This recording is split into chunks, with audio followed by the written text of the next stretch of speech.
Mente a transparência de nosso tempo, que na perspectiva proclamada em 2002 pelo Manifesto Una Ética para a Sustentabilidade, resulta de uma visão mecanicista do mundo, que, ignorando os limites biofísicos da natureza e os estilos de vida das diferentes culturas, está acelerando o aquecimento global do planeta. Esta é uma ação humana e não da natureza.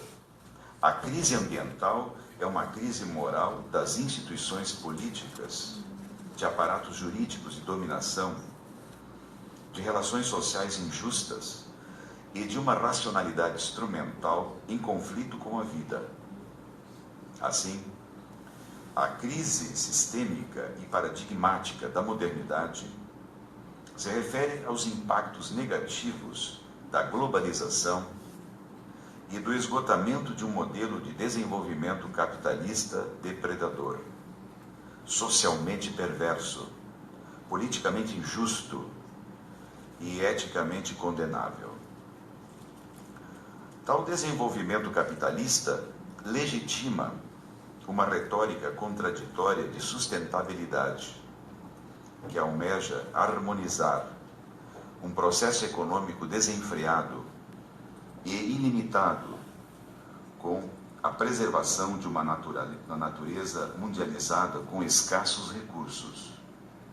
Para tanto, frente à hecatombe do paradigma capitalista desenvolvimentista de tipo individualista, puramente material e antropocêntrico, busca-se caminhos alternativos que orientam para uma outra sustentabilidade, fundada no reconhecimento dos limites e potenciais da natureza, assim como na complexidade ambiental, inspirando uma nova compreensão do mundo para enfrentar os desafios, promovendo uma adaptação e equilíbrio entre o homem, cultura e natureza. Consequentemente, há que se lutar por implementar um projeto civilizatório alternativo, erradicada de um desenvolvimento convencional, entendido classicamente como expressão de progresso econômico, de obtenção selvagem dos recursos naturais, voltado para alimentar o comércio mundial e as ilusões do desenfreado consumo. Para a Carta de 2002, assinada em Bogotá, Manifiesto por una Ética para a Sustentabilidade, é essencial diferenciar este tipo de desenvolvimento capitalista de sustentabilidade, pois tais conceituações se contrapõem e quando são associadas, não revelam autenticamente uma forma nova e alternativa de relação entre a produção de bens necessários à vida, e a natureza com seus recursos limitados. Impõe-se, portanto, dissociar a sustentabilidade do desenvolvimento capitalista depredador, redefinindo sua compreensão para um maior equilíbrio e interação entre a mundialidade da vida e a mundialidade do planeta. Na superação do referencial desgastado e infrutífero de desenvolvimento, há que se buscar alternativas para uma autêntica e forte sustentabilidade, mas de um outro tipo, que pode ser expressa e estar em sintonia com o conceito ora trazido na América Latina de buen vivir, vivenciado pelos movimentos indígenas e pela institucionalização, um pouco mais de uma década, em textos constitucionais da região, como a Constituição do Equador, de 2008, e a Constituição da Bolívia, de 2009. Projetando-se como uma alternativa ao desenvolvimento de tipo capitalista, a concepção do bem viver favorece um outro tipo de sustentabilidade, em razão de que, na vida, tudo está interconectado e interdependente, reafirmando a harmonia e integração do homem com a natureza. Em suma, a proposta aqui, nessa exposição, é destacar que os valores trazidos pela filosofia andina, por meio de uma ética cosmocêntrica de bem viver e por novas diretrizes paradigmáticas do constitucionalismo andino acerca dos direitos da natureza, conduzem a avanços para uma releitura da sustentabilidade, contribuindo para um outro tipo de desenvolvimento menos interessado no material e mais centrado no bem-estar das pessoas e na qualidade do meio ambiente. O que implica numa reordenação da visão de mundo, na prática de vida pós-materialista e na ecomundialidade, enquanto dimensão da comunidade integrada à natureza, preservada e cuidada em seus bens comuns. Assim sendo, como podemos projetar, portanto, a questão vinculada ao bem viver, a uma ética do bem viver e a consequência dos bens comuns no âmbito desse chamado novo constitucionalismo latino-americano?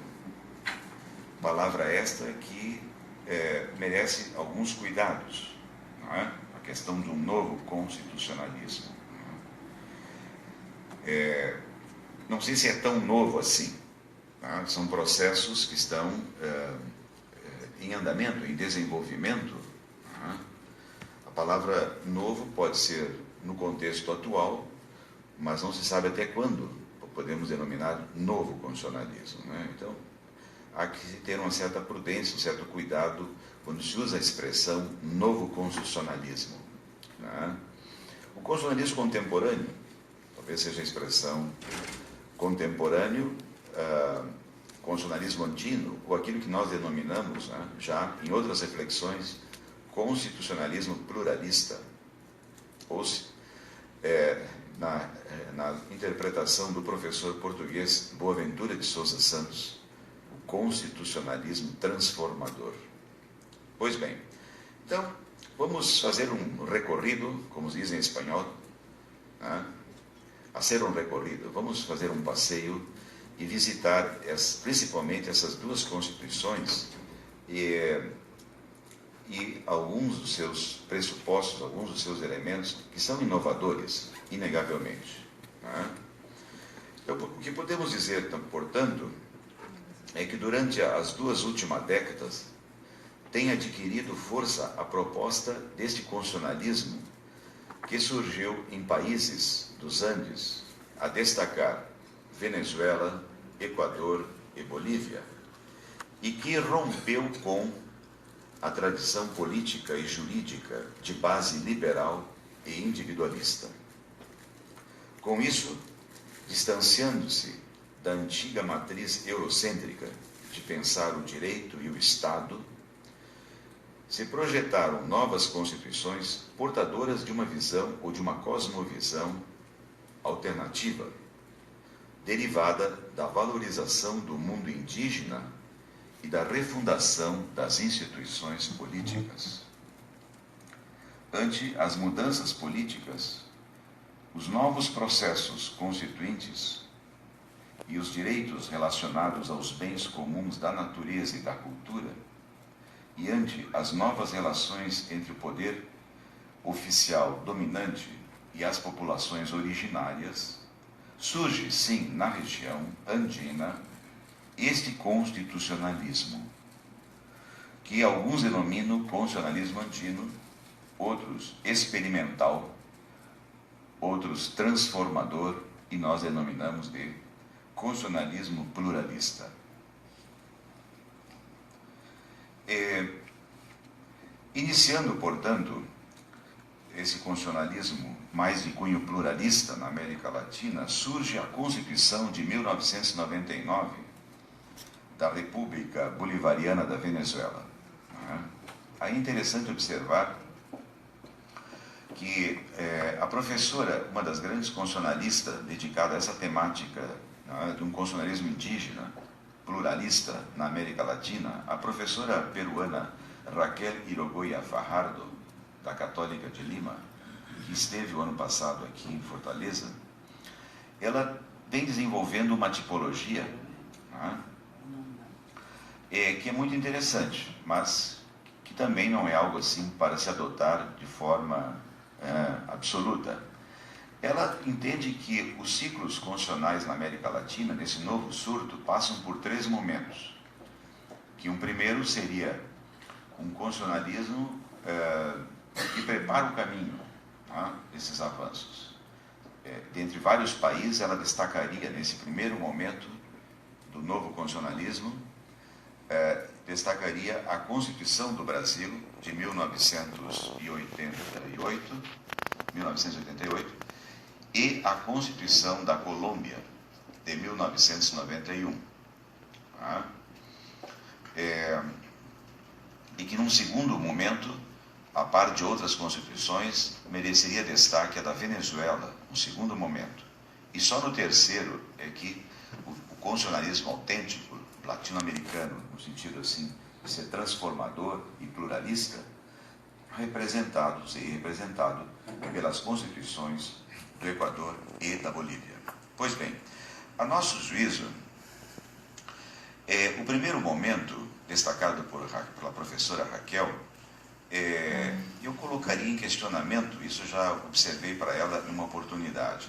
Eu não vejo assim que a Constituição do Brasil, por mais que tenha avançado em alguns aspectos, e principalmente nessa questão, digamos, do meio ambiente ecologicamente equilibrado, no seu artigo 225, tenha representado um grande avanço. Foi, se compararmos com as outras constituições, mas foram avanços tímidos, assim também como introduziu uma regulamentação de reconhecimento aos povos originários.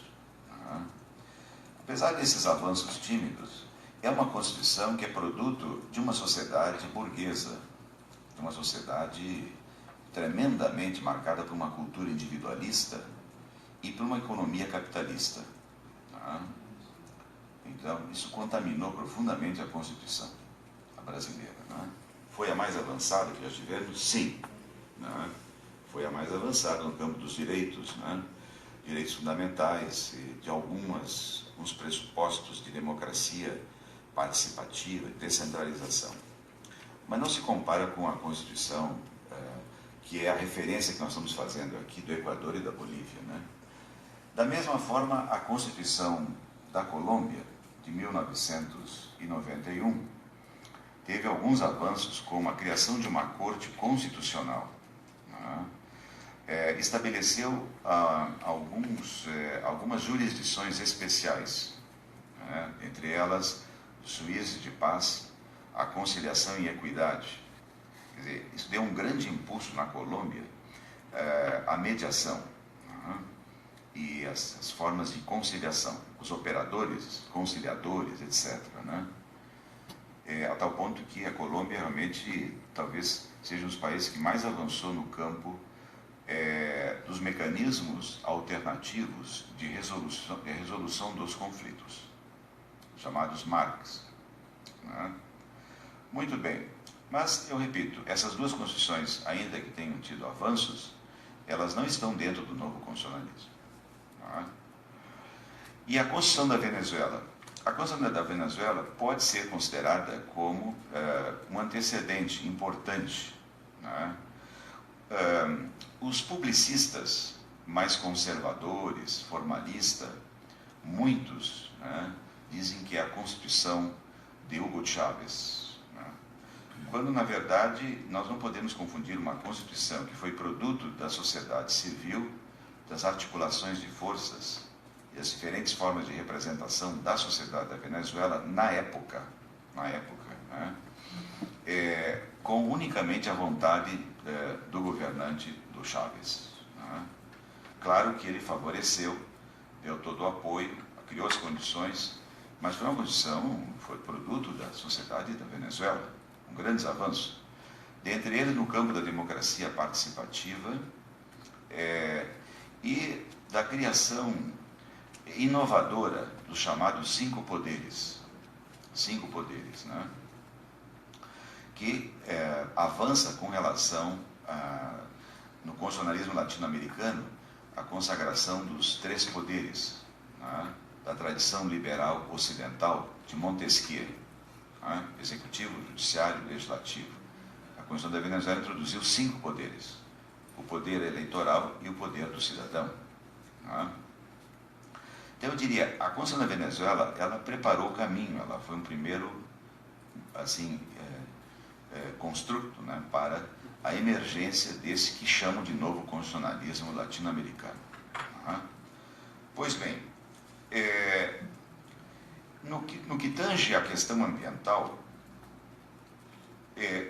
a Constituição da Venezuela foi muito limitada, muito, a tal ponto que, em 2007, surge a Lei Orgânica do Ambiente, cujo o artigo 1º já define que é necessário uma gestão do ambiente no marco do desenvolvimento sustentável, contribuindo para a segurança e o alcance máximo do bem-estar da população e da sustentabilidade do planeta.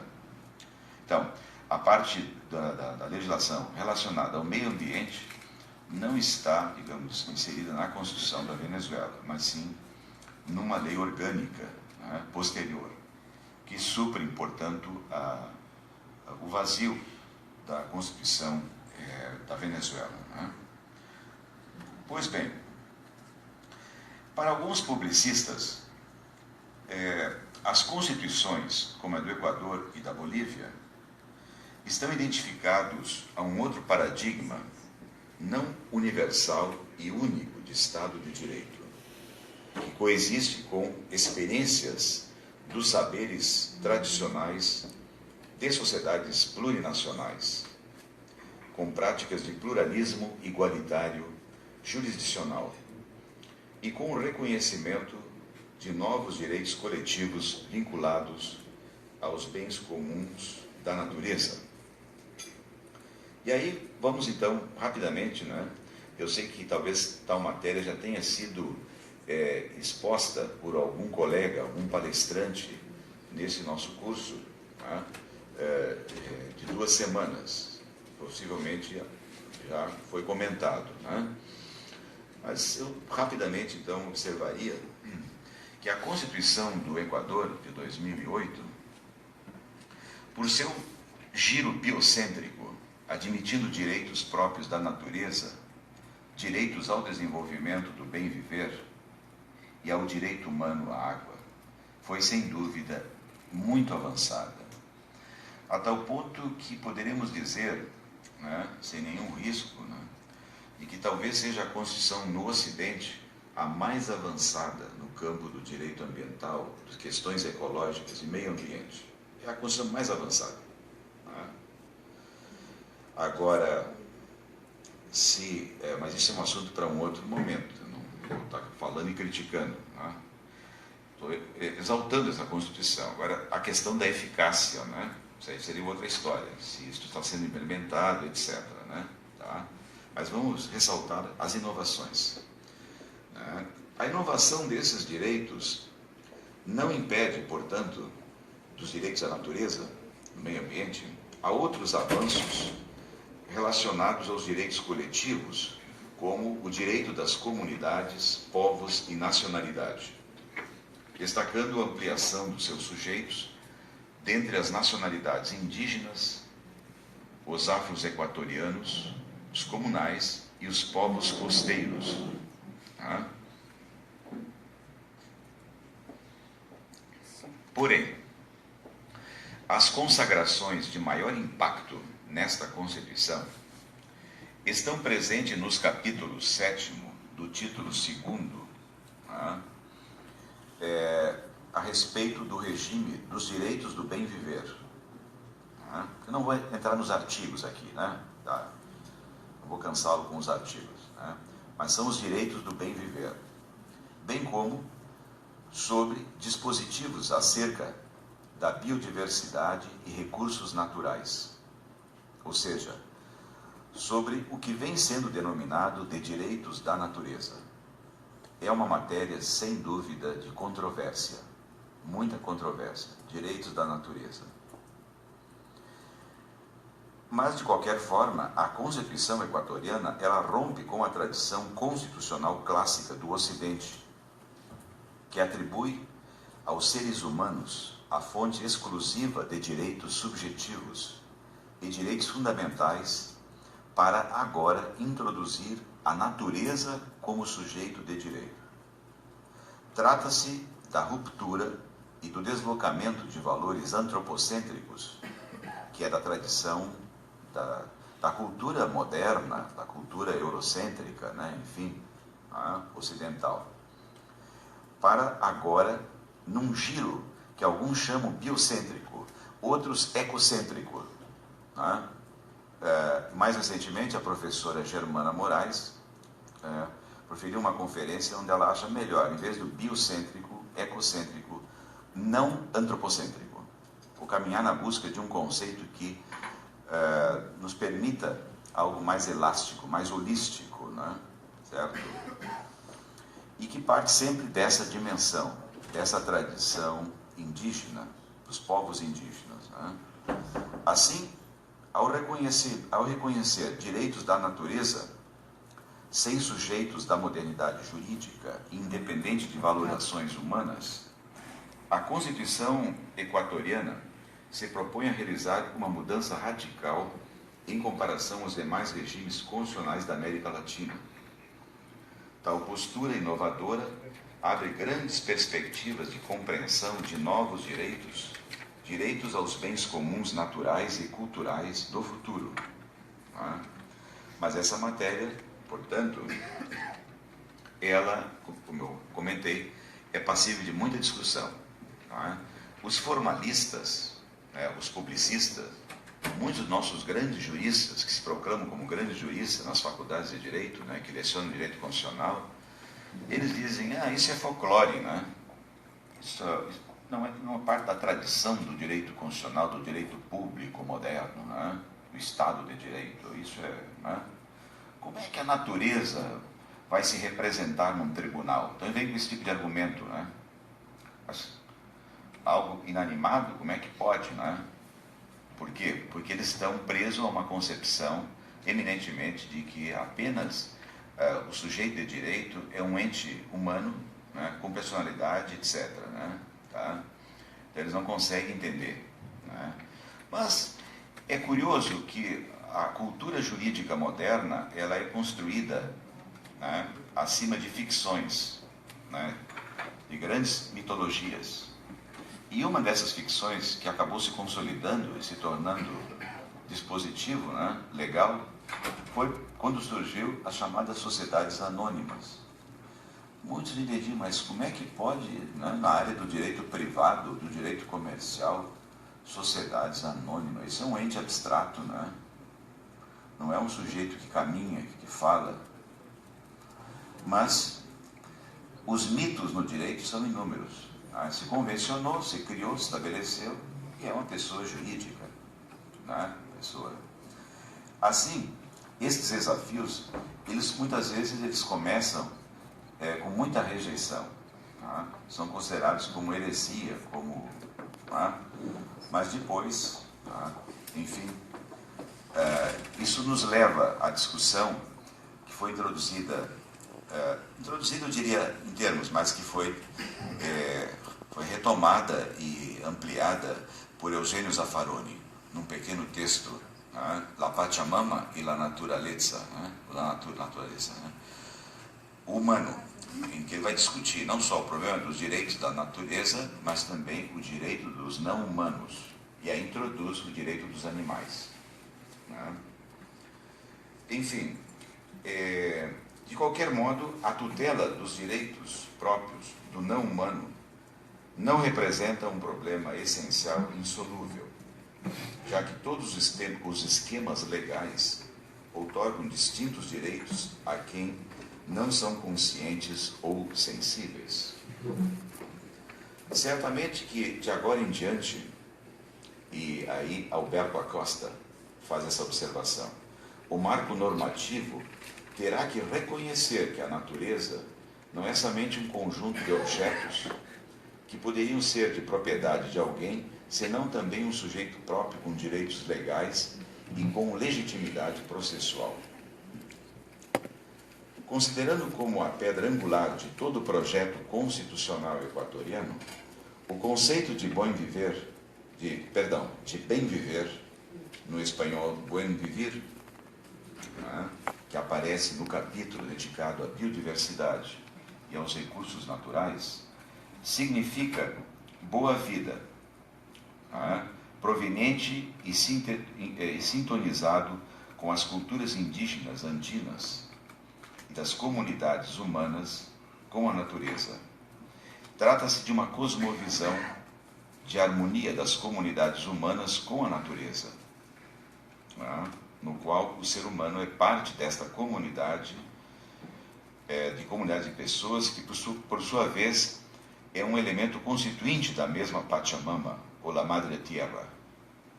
Portanto, trata-se de visualizar a natureza não como uma coisa ou um objeto, mas como um espaço de vida.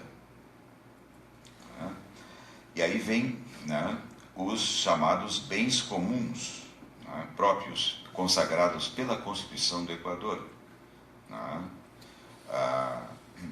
O direito à água, alimentação, ambiente sadio, cultura, habitat, moradia, trabalho, segurança. Ou seja, os bens comuns são bens essenciais à vida e ao bem viver em harmonia com a natureza. Muito bem. Uma vez destacado o papel e a importância dessa Constituição, que é o paradigma, a meu ver, dos avanços ambientais, ecológicos, é uma Constituição, sem dúvida, a mais importante que nós temos. Algumas palavras sobre uma outra que também está vinculada a estas inovações, esses avanços, que é a Constituição da Bolívia de 2009, que também consagra alguns artigos sobre os recursos naturais e o direito aos bens comuns.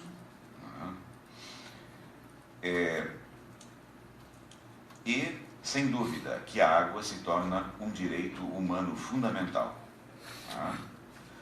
Por sinal, pelo impacto e desafios que se abrem, um dos pontos significativos e desafiadores para o novo constitucionalismo latino-americano é, sem dúvida, o direito à natureza e o direito ao acesso à água. Nesse escopo, nesse objetivo, a água constitui um direito fundamental para a vida nos marcos da soberania do povo. O Estado promoverá o uso e acesso à água sobre a base de princípios da solidariedade, reciprocidade, equidade, diversidade e sustentabilidade. E é claro que, se a Constituição da Bolívia não foi tão avançada no campo dos direitos dos bens comuns, da questão do meio ambiente, se não foi tão avançada, a Bolívia vai avançar tentando recuperar com uma legislação própria, pertinente, elaborada em outubro de 2012, a chamada Lei Boliviana, número 300, que foi publicada com o nome de Lei de la Madre Tierra e Desarrollo Integral para Vivir Bien. Então, há uma legislação à parte, que vai avançar e recuperar o que no texto constitucional não ficou devidamente explicitado ou trabalhado. Então surge essa lei de la Madre Tierra de 2012. Muito bem. Uma vez então colocado esses aspectos, essas duas constituições que são, digamos, a fonte desse chamado novo constitucionalismo na América Latina, vamos vamos para a conclusão, tá? Para as conclusões. É a partir dessa inspiração, dessas fontes, né, desse novo constitucionalismo dos Andes, então, como vamos introduzir a questão de uma ética, né, de preservação da natureza, né, a questão ecológica, né, humanitária, mais que humanitária, civilizadora. Né?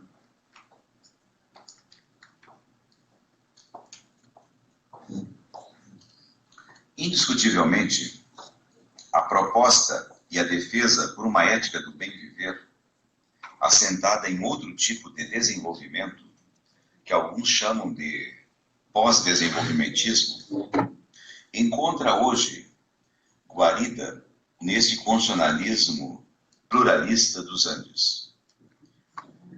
O link fundamental que ecologicamente aproxima, interage e garante uma outra sustentabilidade é a noção biocêntrica do buen vivir, sumac causare, tá? No Equador e na Bolívia chamada de vivir bien, que permite o equilíbrio do meio ambiente com as comunidades humanas numa nova cosmovisão integradora e pluralista, interconectando o multicultural, social, político, econômico e jurídico. Essa dimensão ecológica e pós-capitalista introduz como referencial paradigmático os chamados direitos da natureza, elemento constituinte da grande Pachamama, da Madre Tierra. Assim, podemos identificar uma concepção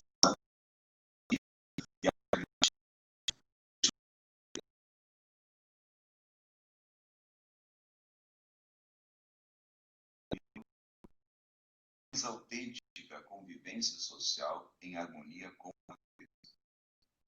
Com razão, quando se trata de mais que uma declaração constitucional, trata-se de proposta de uma nova forma de organização da vida mesmo. Diferente do Ocidente, de raízes comunitárias capitalistas e amazônicas, com as lógicas do capitalismo,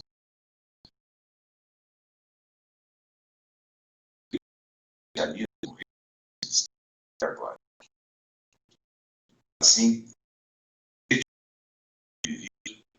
como projetos civilizatórios estabelecidos na Constituição do Equador, artigo 276, dispõe de recuperar e conservar a natureza, manter um ambiente são e sustentável, bem como garantir o acesso e a qualidade da água, do ar, do solo e os benefícios dos recursos naturais. Com efeito, isso determina obrigações tanto para o Estado como para as pessoas ou coletividades. Por consequência, a visão do bem viver é integral, tanto ambiental quanto social. Não pode haver buen vivir sem uma natureza protegida e conservada. Sem dúvida, é o reconhecimento de novos marcos de um paradigma alternativo de sustentabilidade em que seja apoiada no buen vivir. Faz necessário, assim, ampliar o conceito de comunidade, até outro que inclua não somente os seres humanos, senão todos os seres vivos, como partes de um ecossistema mais amplo, que se poderia chamar comunidade natural. Os direitos da natureza são em si o reconhecimento do ambiente dentro das justiças humanas de viver em um sistema são. Nos encaminhando para o final. As novas formas de conhecimento que o constitucionalismo latino-americano legitima e estimula permite avançar na direção de um diálogo de saberes, E aí, lembrando um pouco Boaventura de Sousa Santos, né? Essa questão dos saberes epistemológicos, né? Sim, um diálogo de saberes. O desafio que surge nos horizontes abertos pelas constituições insurgentes equatoriana e boliviana é de como aproximar, no dizer do pesquisador e estudioso uruguaio Eduardo Budinas, as tradições culturais ancestrais andinas com as ideias ocidentais de uma ética ambiental, de uma ética para o bem viver. Enfim, concluindo, retomando uma vez mais o Manifesto pela Vida, em que se conclama que a defesa por uma ética civilizatória alternativa deverá compreender um novo saber, capaz de entender as complexas interações entre a sociedade e a natureza. A ética ambiental se converte, assim, em um suporte existencial da conduta humana perante a natureza e a sustentabilidade da vida. A ética para a sustentabilidade alternativa é uma ética da diversidade, onde se conjuga o ethos de diversas culturas. Portanto, finalizando, a busca por uma ética do bem viver é a busca por uma ética da vida e para a vida. Muito obrigado.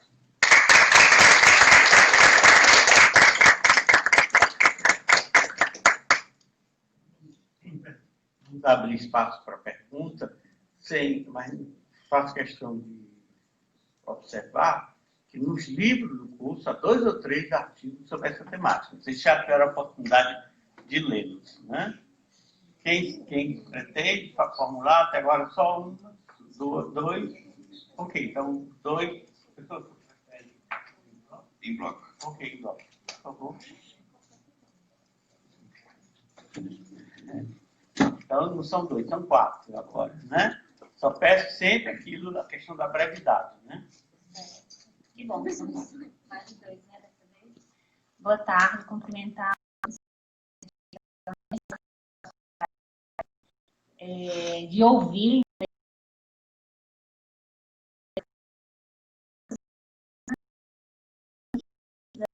da natureza no programa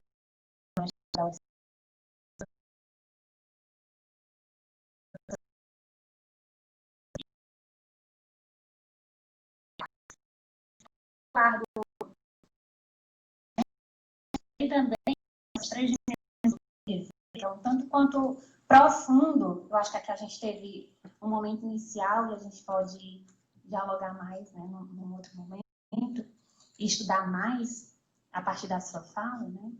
E eu observei, concordando com tudo que o senhor falou, exceto num aspecto que me foi relevante, o Budinas ele fala que o bem viver ele envolve os conceitos, as práticas, os saberes e também um outro aspecto da nominação, né? Se a gente propõe uma mudança de paradigma, se a gente propõe uma superação do antropocentrismo com vistas a nos integrarmos na natureza, essa própria ideia de tratar a água, os elementos da natureza como recursos, né? Portanto, passíveis de apropriação, né, pelo homem, e apropriação aqui eu falo no sentido capitalista mesmo, né? Do sistema capitalista, desse projeto de desenvolvimento, não do sistema, mas desse projeto de desenvolvimento, será que nós também não precisamos fazer uma reformulação em relação a esse giro linguístico, né? E no mais, dizer que sou imensamente grata pela oportunidade, tá? E parabenizá-lo aí pela fala, pela contribuição. Depois espero que o senhor possa compartilhar essa sua palestra, essa sua conferência.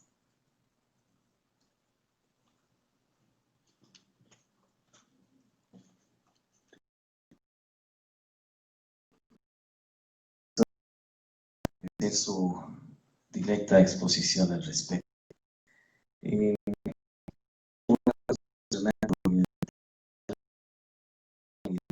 epistemologia. En ese entendido, bueno, en algunos debates ha surgido una duda. A partir de la construcción del nuevo paradigma del vivir bien, existe una pluriversidad, ¿no? un pluralismo básicamente jurídico. Sin embargo, se ha visto de que al momento de que el Tribunal Constitucional emite criterios, existe una tendencia de unificar un criterio, más o menos como generar una especie de identidad-nación. Entonces, la duda surge a partir de esa pregunta. ¿Se puede entender que existe una especie de colonialismo interno a partir de construcción de un nuevo paradigma? Esa es la pregunta. Gracias.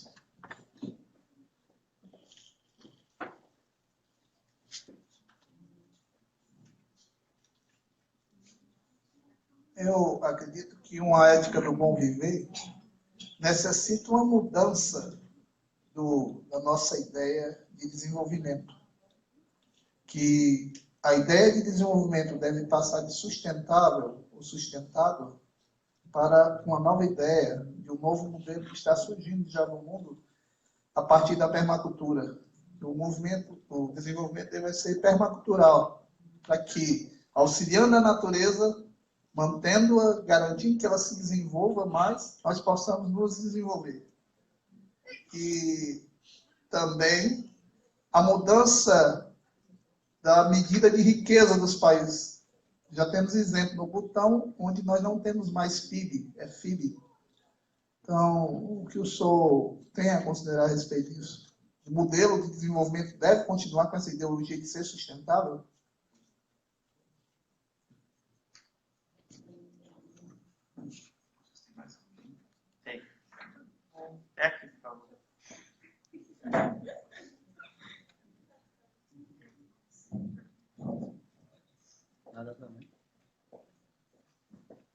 Boa tarde, eu me chamo Ingrid, sou advogada. Talvez fuja um pouco ao tema, mas eu queria que o senhor falasse um pouco sobre a situação da Venezuela hoje, qual a sua opinião, porque o que a gente observa na mídia nacional é uma tentativa, pelo menos na minha opinião, grande de deslegitimar os processos que, na minha opinião, são constitucionais que acontecem hoje na Venezuela. Eu queria saber a opinião do senhor. Obrigada. Nós temos ainda o Walter, ou o André, por favor. Bom, professor Volkmer, essa temática, como foi dito inicialmente, ela tem sido recorrente aqui no curso, foi objeto de vários comentários, inclusive de alguns questionamentos, inclusive um deles direcionado a mim, e eu gostaria de pô-lo a par então, do que eu disse aqui e pedir alguns comentários, enfim, que o senhor comentasse a respeito, né? Como eu disse aos participantes aqui, eu vejo esse movimento dos direitos da natureza aqui na América Latina como um processo mais amplo. Na América Latina, nós temos iniciativas semelhantes, né?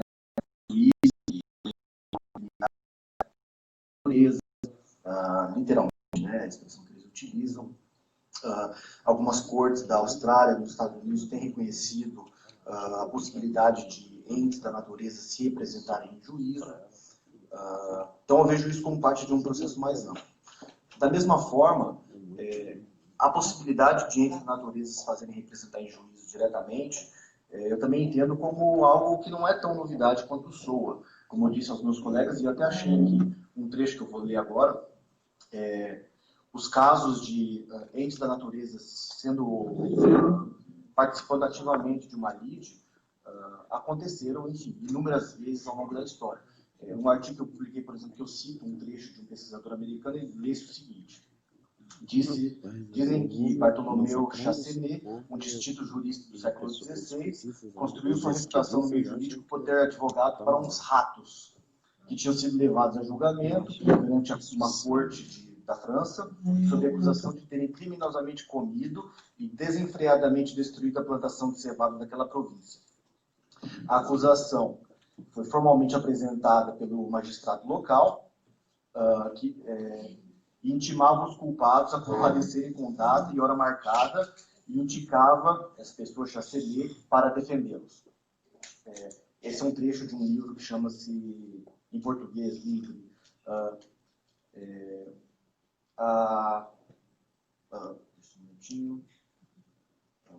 o processamento, enfim, o processamento de animais e as penas capitais de animais. É o título do livro, é um livro de 1903, se eu não me engano, começo do século XX.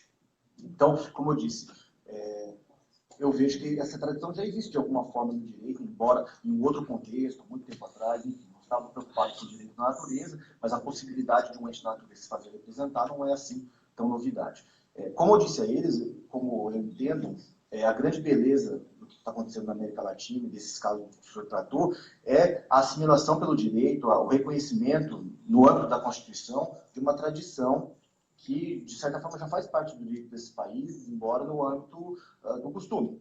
São figuras, são tradições que já estão presentes, de certa forma, no seio dessas sociedades, que estão sendo, enfim, elevados a uma proteção constitucional, né? Enfim, dito tudo isso, peço ao senhor, então, só que comente, enfim, em linhas gerais, o que eu disse, se puder nos trazer alguma informação a respeito dessas culturas, a presença dessas figuras que estão sendo reconhecidas nessas constituições, no seio dessas culturas desses países, antes mesmo deles estarem presentes nas constituições. Bom, é isso. Obrigado. Temos uma cita interação.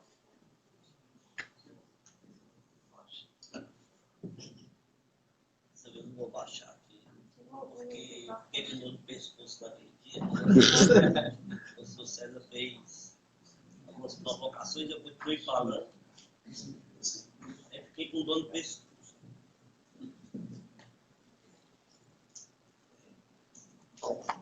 Mais baixo do que o necessário, mas me serve. É o seguinte, meu nome é Arnaldo Fernandes, tá? Eu sou advogado também, sou ambientalista, assim me considero. Tenho me esforçado para fazer valer esse meu discurso. Satisfação ouvir o professor Volkmann, há algum tempo já tenho tentado, e hoje, felizmente, com um tema excelente, não é? Como esse que ele nos brindou aqui na palestra. Rapidinho, é mesmo perguntar para o professor a opinião dele, se é possível, através do exercício da hermenêutica, né, da interpretação das leis, avançarmos nessa perspectiva no Brasil, tendo em vista da dificuldade, não é, de se avançar em termos de positivação desses princípios, né, porque, inclusive, corre-se o risco até de retrocesso, né? Então, não é bom arriscar aí um processo constituinte, porque a conjuntura não é favorável. Mas eu queria saber do senhor se, a partir do exercício da hermenêutica, nós podemos avançar aqui no Brasil também, nos adiando aí desses avanços aí dos demais países latino-americanos. Obrigado.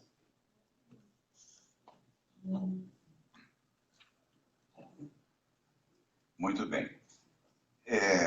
Realmente, as questões são extremamente oportunas, atuais e muito ricas, né? Eu estou cuidando aqui, que eu tenho talvez 12 minutos, que nós temos que ser pontuais em função das 13h30 e a outra atividade, né? Eu não sei em 12 minutos que eu vou responder.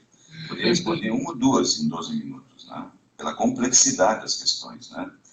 Mas, assim, rapidamente, eu diria, não vou seguir muito a ordem, tá? A questão da Venezuela é uma questão que a gente precisaria tempo para discutir isso, né? Certo? Há uma mudança na América Latina e que essa mudança não é apenas na Venezuela. De 1 ano e meio para cá, né? Menos de 2 anos, a América Latina passou por quase 2 décadas, né? Ou 1 década e meia, de democracias populistas progressistas, né? Não foram sistemas políticos socialistas, de forma alguma. Democracias populistas, né? Com uma forte presença, digamos, de chefes de Estado, o que vem de acordo com a tradição de um certo presidencialismo forte na América Latina, né? E essa guinada começou na Argentina com Macri, né? E aí já foi o cenário de uma nova configuração na América, a crise das democracias populistas chamadas progressistas, né? E vai se acentuar de forma contundente com o processo brasileiro, de um ano para cá, menos de um ano, né? Que seria tempo também para discutir. Talvez muitos não concordem com essa posição, né? Mas a situação, a meu ver, do país é fruto e resultado de uma grande aliança muito competente, uma grande aliança conservadora, né?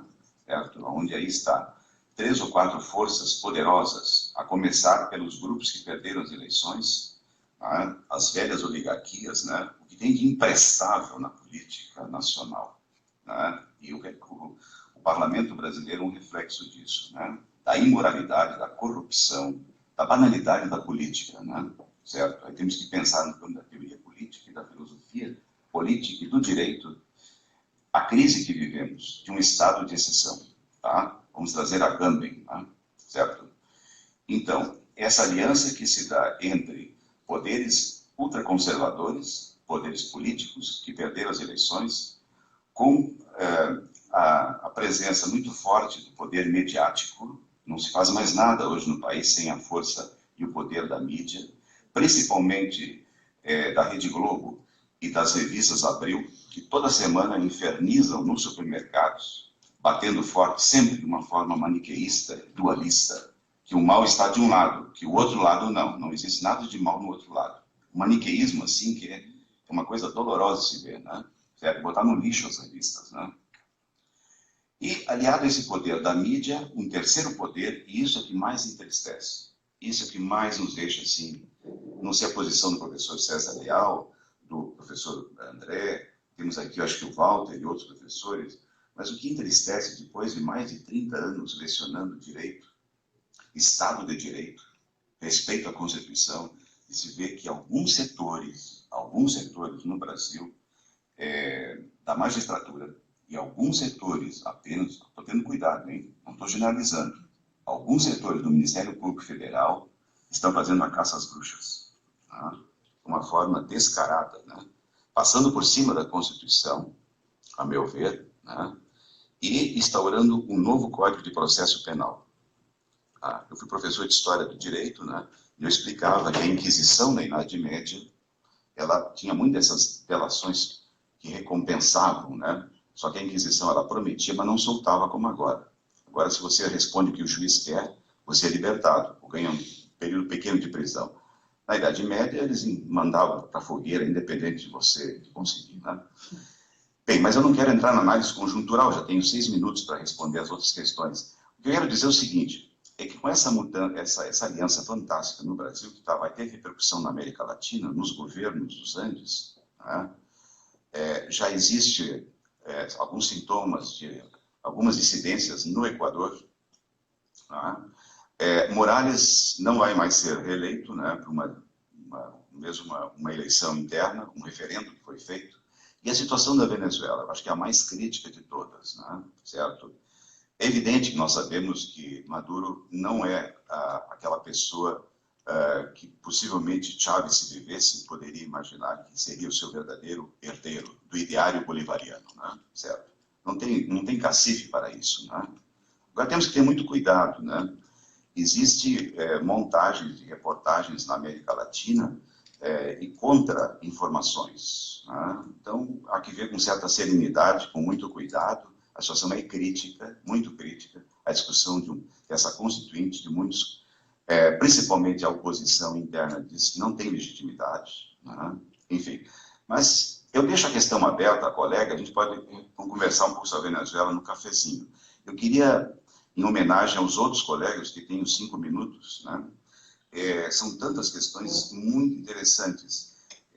Essa, por exemplo, talvez aglutina um pouco a do Fernando, a questão da hermenêutica, do André.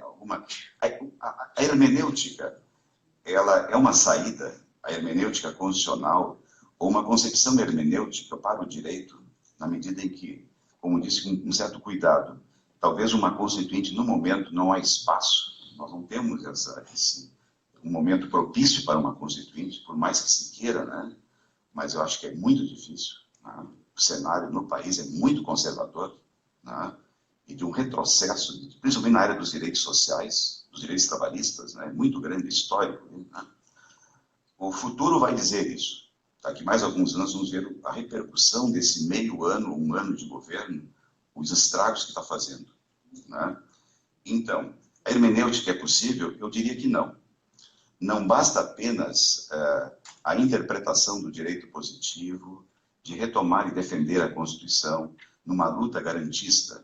Isso não é suficiente se a sociedade civil não se articula.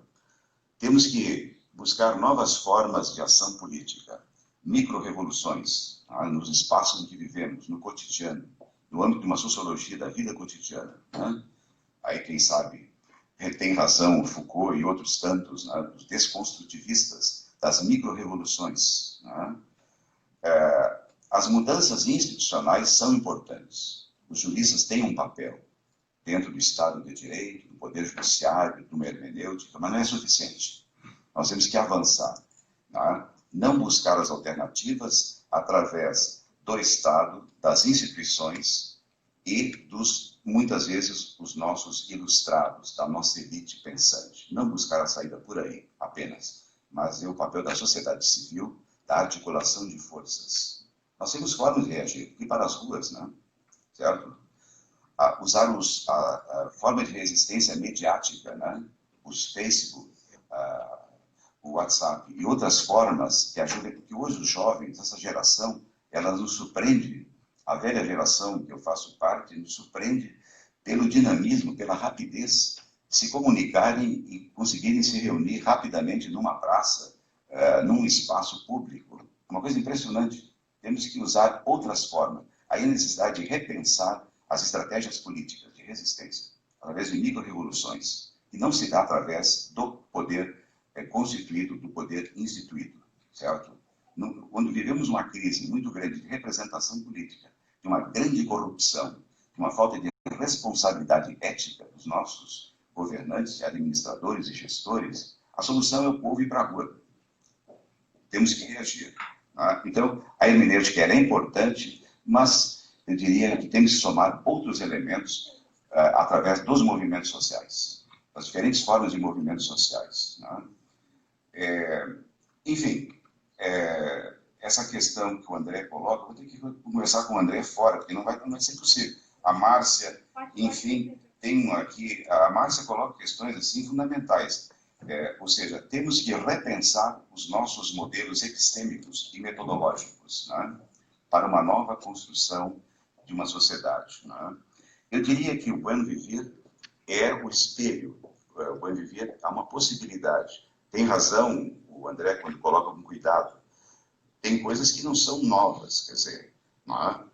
Mas eu diria assim, a forma como foram colocadas algumas, a estrutura constitucional, ela é o arquétipo da tradição do iluminismo, da modernidade, do constitucionalismo liberal burguês da modernidade, né? O arquétipo. Agora, o conteúdo, existem algumas coisas que são peculiares, que são um sangue novo, que nos possibilita, como agilizar a adrenalina, de dar uma sacudida. Não foi à toa que 4 ou 3 anos atrás me convidaram para ir à Itália e pediram que eu fizesse um ciclo de palestras sobre o constitucionalismo emergente na América Latina. E o professor, um grande constitucionalista italiano, muito aberto aos temas da América Latina, me colocou, Volkmer, brincando assim na brincadeira. Por favor, não venha aqui falar de constitucionalismo em cima dos nossos autores, como é de praxe, quando se convida, organiza um evento num país da Europa, é natural que os latino-americanos e brasileiros vão para lá para falar de Habermas, Niklas Luhmann, Luigi Ferrajoli, Alex Dworkin. Mas o que vocês estão produzindo? Será que vocês só reproduzem? Reproduzem? É um mimetismo cultural?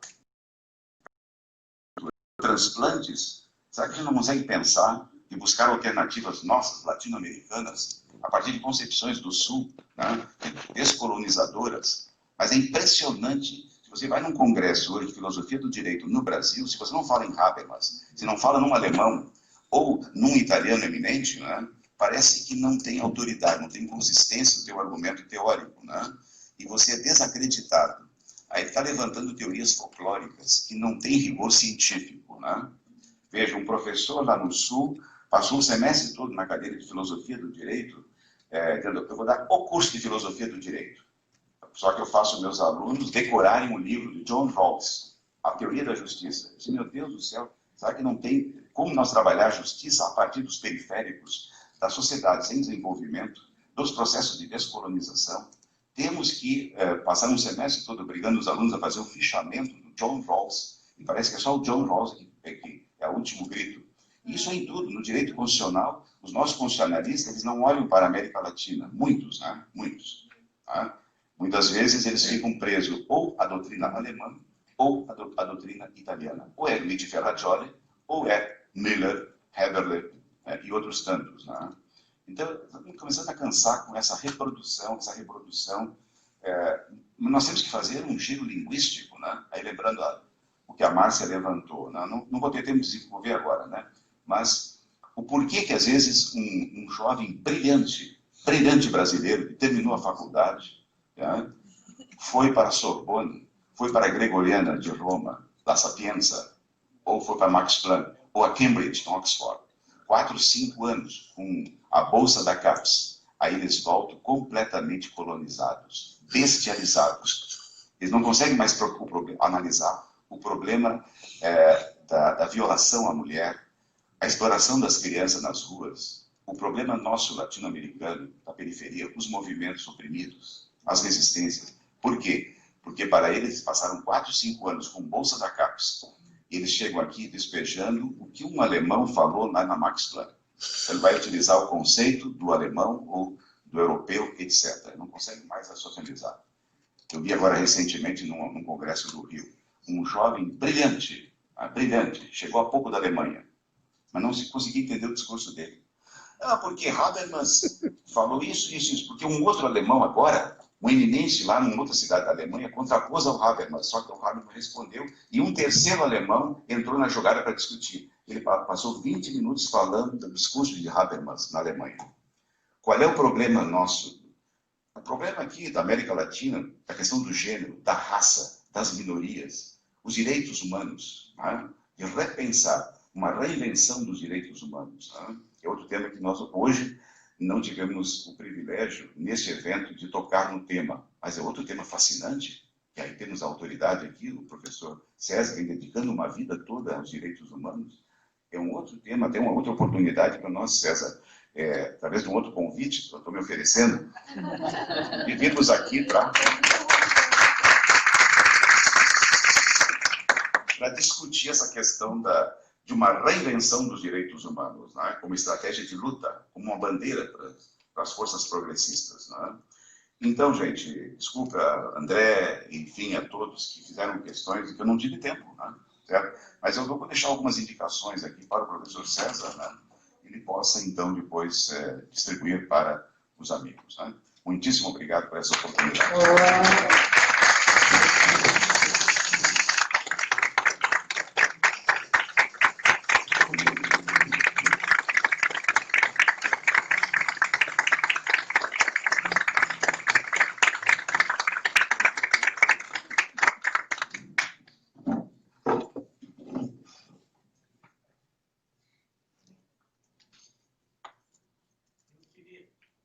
Três voluntários para fazer a entrega ao professor.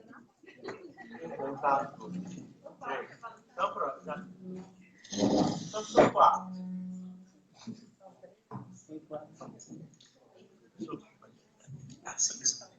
Prazer. Sim.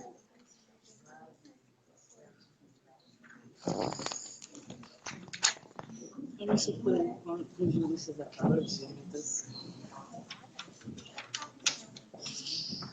a postura está direita, traçada, da esquerda.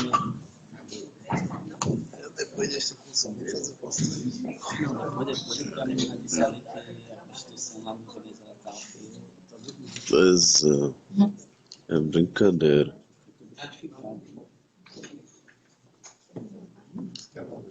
Há que se combater doutrinação nas escolas, nas universidades. É isso. É a grande culpada. É isso. Na verdade, eu acho que o culpado pela já tá a merda aqui, tá? Chama-se, sabe o quê? Luiz Inácio Lula da Silva. Aquele é um analfabeto. É vergonhoso. Então, foi testar. E vejo isso como se fosse uma linha totalmente equivocada. Achar que ele nos está. Tá ótimo. Eu fico imaginando porque ela não vai para lá. Sim. Deveria ver que lá as pessoas estão morrendo macetadas. Pois é. Enquanto nós estamos aqui vivendo praticamente a mesma coisa que o Brasil governo que está aí. Tá vendendo, né? Todo mundo continua com isso até menos. Pois é. Bom, gente, mais um intervalo, né? Organização cultural agora. Mais um intervalo agora, né? Beleza, então. Um abraço a todos. Obrigado pelo acompanhamento.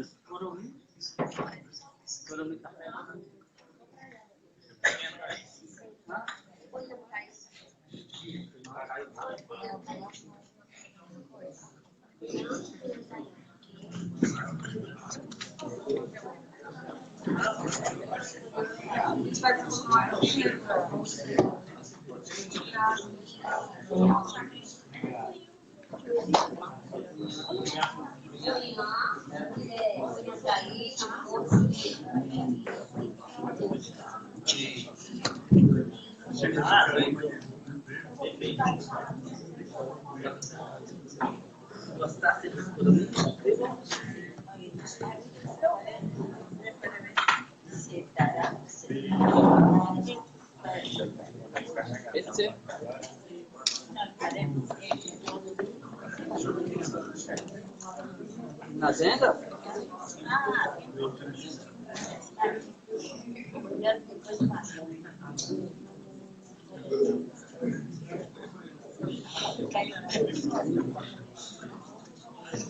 Pessoal, vamos continuar? Sim. Eu queria fazer um pequeno comentário que eu acho que se impõe. O professor Volkmann, ele trouxe um texto escrito. Assim também sempre faz o professor Paulo Bonavides. Ele segue uma tradição dos grandes centros da Europa, da Ásia, em que é um desrespeito à instituição que o convida não se utilizar de um texto escrito. Eu tenho dado numerosas palestras no exterior e sempre eles exigem que a gente apresente um texto escrito. Vou só contar um episódio curioso, que eu já lancei 8 livros no México. O último deles eu fiz um lançamento no Instituto Nacional de Ciências Penais e eram 4 os professores que comentaram o meu livro. 3 levaram o texto escrito, 1 não levou o texto escrito. Ao final da apresentação, os 3 professores vieram a mim e pedir desculpas. Professor César, a gente quer pedir desculpas, porque o nosso 4º convidado não trouxe um texto escrito. Olha a diferença gritante, né, de cultura. Embora aquele que não tenha levado o texto escrito tenha sido aquele que se desempenhou melhor, a meu juízo, né? Mas ele ofendeu demais a cultura dele, simplesmente pelo fato de ter feito a apresentação do livro sem utilizar um texto escrito. Pronto? Então, feito esse comentário, nós vamos dar início a uma nova apresentação.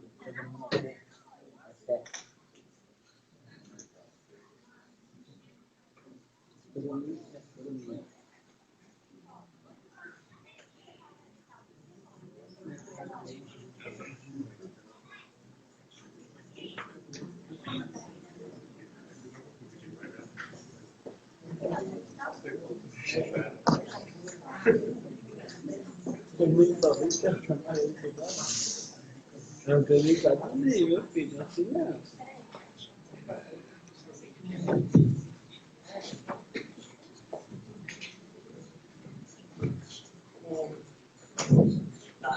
Chandecaruca. Chandecaruca?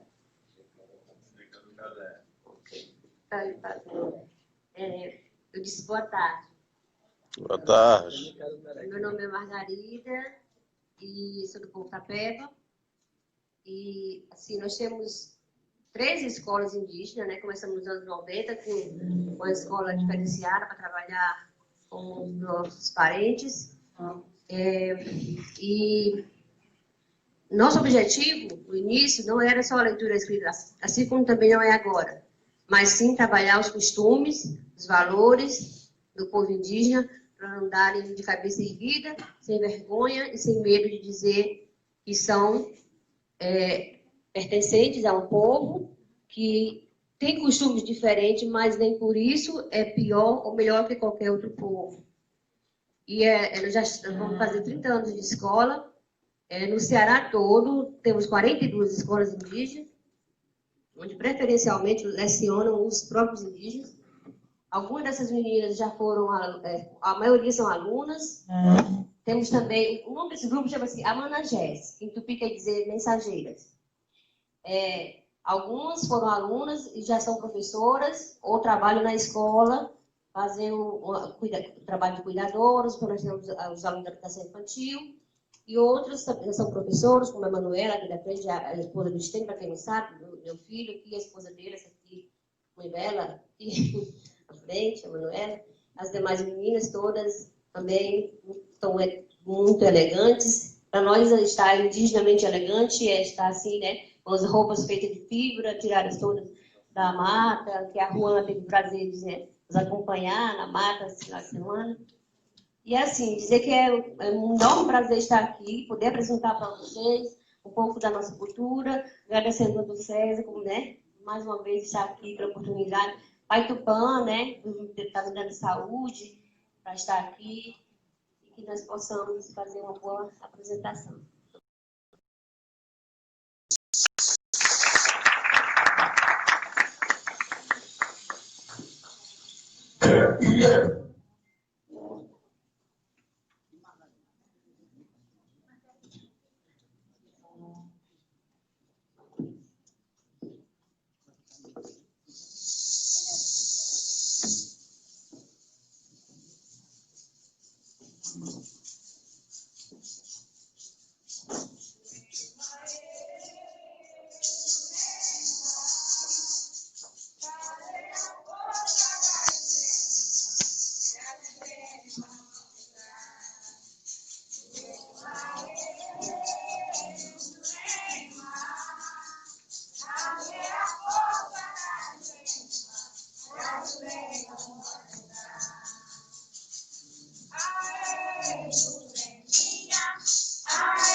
supremo olhar do chau ancião e ordenando o início do rito de curar. Rios da pele de fogo reunidas, cantas e cantos ao diamante da lua. Rios da pele de fogo reunidas, cantas e cantos ao grande pajé dos pajés. Ao grande pajé dos pajés, ao grande pajé dos pajés.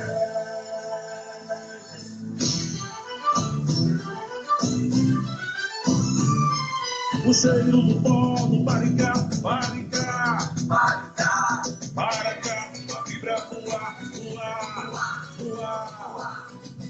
Flui a bebida do transe para incorporar. Espírito de gente, espírito de bicho, espírito da mar, espírito dos rios. Voa, vem de fumaça de camaçu, invade o mundo sobrenatural. Conversa com os espectros, com esses espíritos, para o segredo da cura. Alcança, dança o pajé dos pajés, dança o pajé dos pajés. Acugenta, anhangás, caruanas e mamaés. Dança o pajé dos pajés, dança o pajé dos pajés. O fogo, a força e a fé.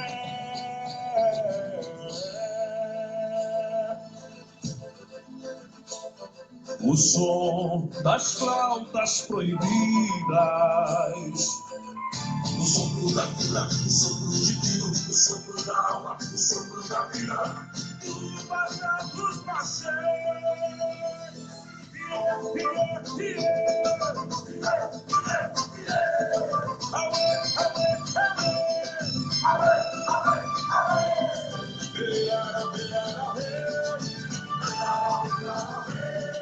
Espírito de gente, espírito de bicho, espírito da mar, espírito dos rios. Voa, vem de fumaça de camaçu, invade o mundo sobrenatural. Conversa com os espectros, com esses espíritos, para o segredo da cura.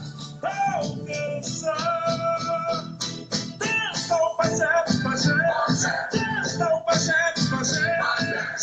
Acugenta, anhangás, caruanas e mamaés. Dança o pajé dos pajés, dança o pajé dos pajés. O fogo, a força e a fé.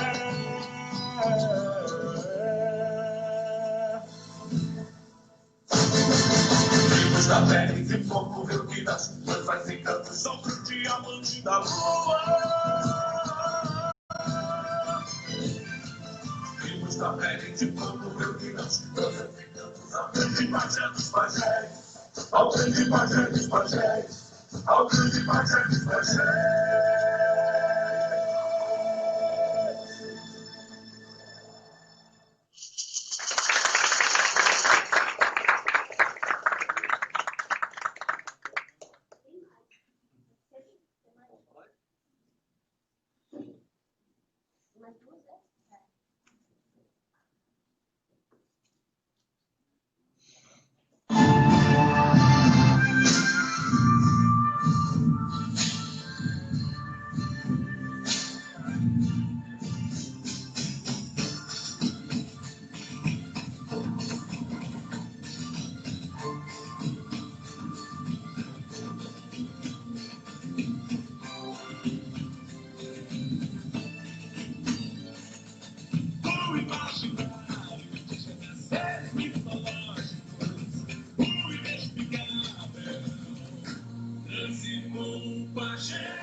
O sangue que corre nas veias nos fazem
Tira até.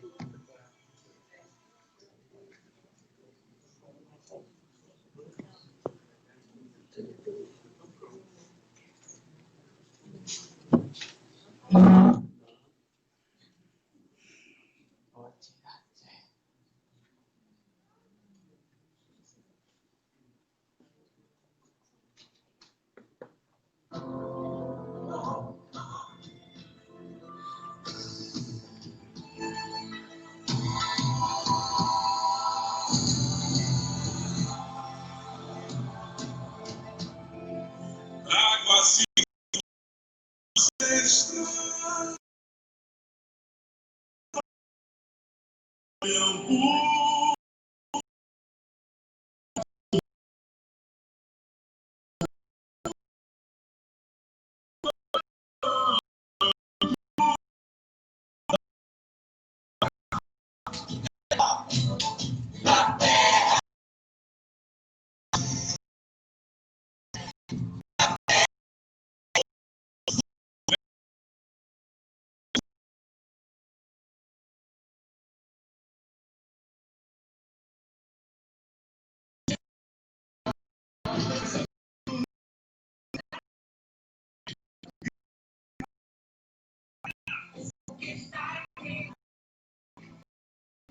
Nas trovoadas.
Nesse momento, a gente sai do pão, o grande pai, a grande mãe, o sol, a lua, e o universo inteiro possa conspirar a nosso favor.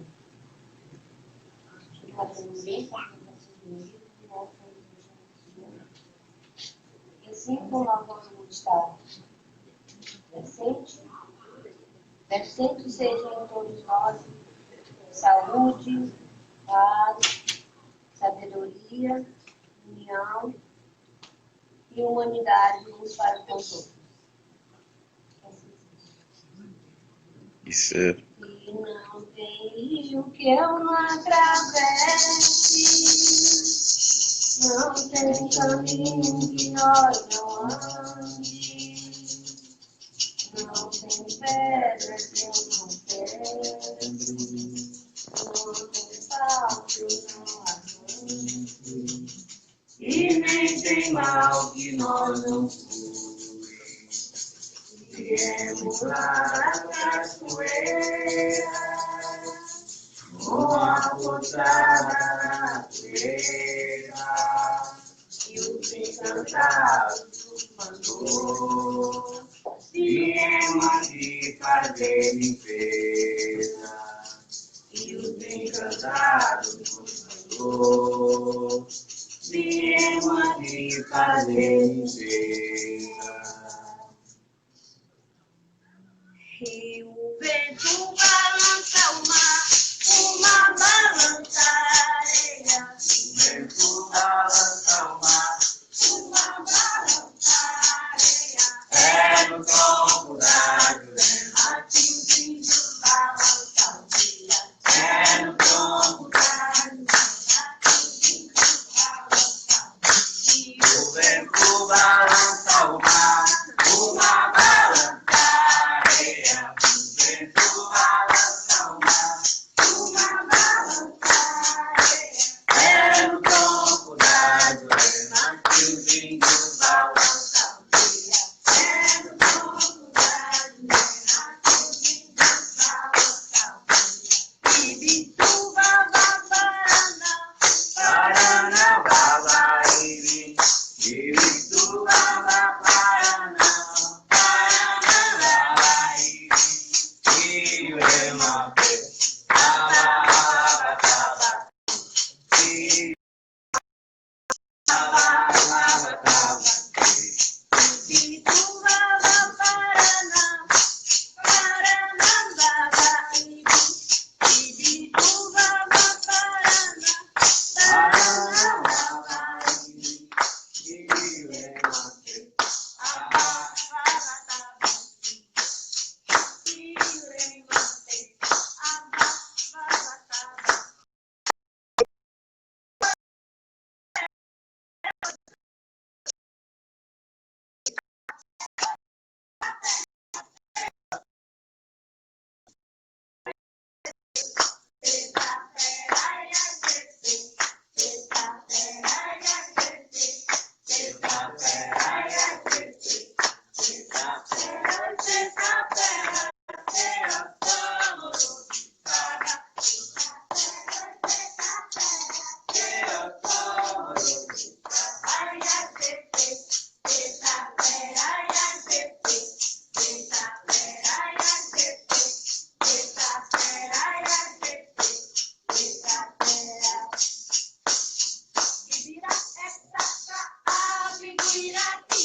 Tudo parece.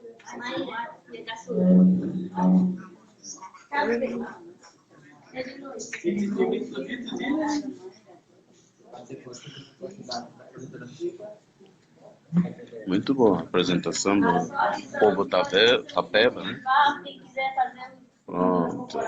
Valeu, gente. e aproveitar para. Sim? Onde as pinturas, a pintura onde é que é? Faz onde? Na hora do intervalo. Lá ou contigo? Qualquer desse. Vixe! Você quer desviolar de graça? Passar uma noite fazendo dinheiro para dar de graça com o braço? Sim. Ela disse que é branca, ela disse que é afrodescendente. Buenas tardes. Agradezco la oportunidad que me ha brindado el doctor César y quiero agradecer públicamente a toda la familia Tapeva. El día de ayer he compartido con ellos toda la forma como ellos viven. Y es como cualquiera de nosotros, pero ellos tienen una costumbre ancestral. Y en realidad yo estoy muy, muy feliz porque he compartido desde el amanecer hasta que han hecho o ha hecho Margarida la tradición del orar ante el árbol Yurema, que fue casi a la 1 de la mañana. Sinceramente estoy muy, muy agradecida a todos ellos y a usted, doctor César. Muchas gracias.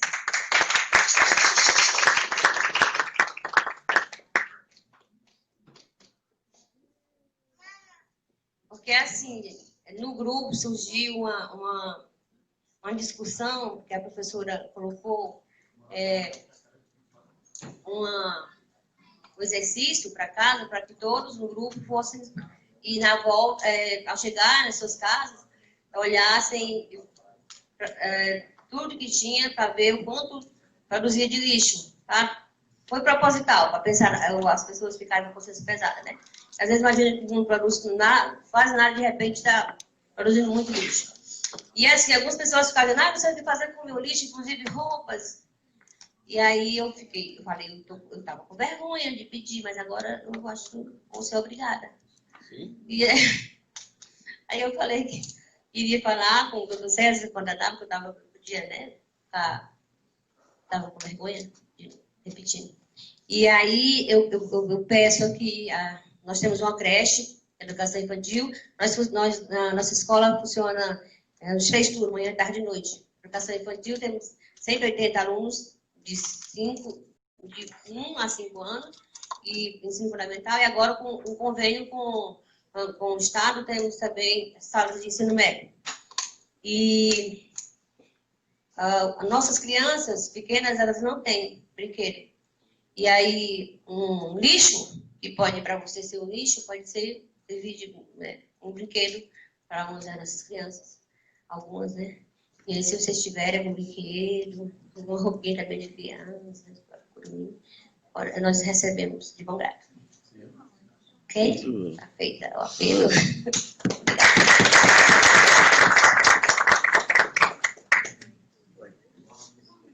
A gente não vive num mundo isolado, né? Uma hora tem que estar no mundo aqui fora, vestindo nossas roupas, outra hora lá na aldeia fica elegante assim. O dia que as meninas estavam, muito bom, mas sair na rua não pode. Não falei, mas essas meninas estavam outro dia assim, dignamente elegantes, foram expulsas no shopping. Eles estavam assim, e com o pé no chão. Porque para o capitalismo, o pé no chão significa extrema pobreza. Para nós indígenas, botar o pé no chão significa reverenciar a natureza, mãe terra. Mãe terra, reverenciar a mãe terra, botar o pé no chão. O homem branco é extrema pobreza. Nós somos diferentes, pensam diferente sobre diferentes coisas. Então, isso merece respeito. Obrigada.